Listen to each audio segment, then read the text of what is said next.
پیارے بچوں، یہ کہانی ایک چالاک مکڑی کی ہے جس کا نام انینسی تھا۔ وہ اپنی چالاکیوں کی وجہ سے بہت مشہور تھی۔ ایک دن وہ اپنے لیے مزے مزے کے کھانے پکا رہی تھی کہ اس کا دوست کچھوا اس کے گھر پہنچا۔ کچھوا بہت بھوکا تھا۔ اسے جب مکڑی کے گھر سے لذیذ کھانے کی خوشبو آئی تو وہ بہت خوش ہوا۔ اس نے دروازے پہ دستک دی اور کہا، کیا میں اندر آ سکتا ہوں؟ مکڑی نے کچھوے کو اندر بلا لیا۔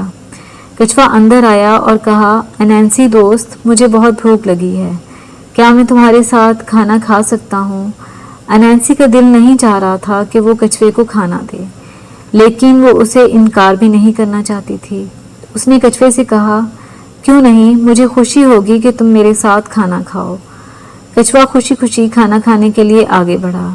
ابھی اس نے کھانا شروع ہی کیا تھا کہ انینسی نے کہا، دوست، میں معذرت چاہتی ہوں، تمہارے ہاتھ بہت گندے ہیں، کھانے سے پہلے تمہیں ہاتھ دھونا ہوں گے۔ کچھوا بڑی دور سے چل کر آیا تھا اور بہت تھک چکا تھا، لیکن وہ ہاتھ دھونے کے لیے چل دیا۔ انینسی اپنی چالاکی پہ بہت خوش تھی۔ اس نے جلدی جلدی کھانا شروع کر دیا۔ کچھوا جب واپس آیا تو اس نے دیکھا کہ انینسی کے پاس بہت کم کھانا باقی رہ گیا تھا۔ کچھوے نے ایک بار پھر کھانا شروع کیا، لیکن انینسی نے دوبارہ اسے روک دیا اور کہا، دوست، ابھی بھی تمہارے ہاتھ صاف نہیں، تمہیں اپنے ہاتھ دوبارہ دھونا ہوں گے۔ کچھوا بیچارہ ایک بار پھر ہاتھ دھونے کے لیے چلا گیا۔ انینسی نے جلدی جلدی سارا کھانا ختم کر لیا۔ کچھوے نے واپس آ کر دیکھا تو تمام کھانا ختم ہو چکا تھا۔ وہ بہت مایوس ہوا۔ انینسی نے کہا، دوست، مجھے بہت افسوس ہے، لیکن تم نے واپس آنے میں اتنی دیر کر دی کہ میں کھانا کھا چکی تھی۔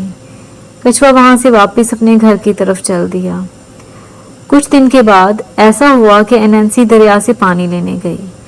اس نے دیکھا کہ کچھوا دریا کے اندر مزے مزے کے کھانے کھا رہا ہے۔ انینسی کے منہ میں پانی آ گیا۔ اس نے کچھوے کو آواز دی، دوست، کیا میں تمہارے ساتھ کھانا کھا سکتی ہوں؟ کچھوے نے کہا، کیوں نہیں، تم آ کر کھانا کھا سکتی ہو۔ مکڑی نے پانی میں چھلانگ لگائی، لیکن وہ نیچے نہیں جا سکی کیونکہ اس کا وزن ہلکا تھا اور وہ پانی کے اوپر تیرنے لگی۔ آخر اس کے ذہن میں ایک ترکیب آئی۔ اس نے دریا کے کنارے سے کچھ پتھر اٹھائے اور اپنی جیکٹ کی جیبوں میں رکھ لیے۔ اب جب وہ دریا میں اتری تو وہ کچھوے کے پاس پہنچنے میں کامیاب ہو گئی۔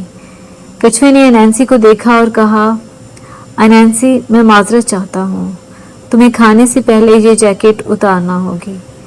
انینسی نے جیسے ہی جیکٹ اتاری وہ سیدھی دریا کے اوپر پہنچ گئی۔ کچھوے نے اکیلے ہی تمام کھانا کھایا اور انینسی کنارے پر اسے دیکھتی رہی۔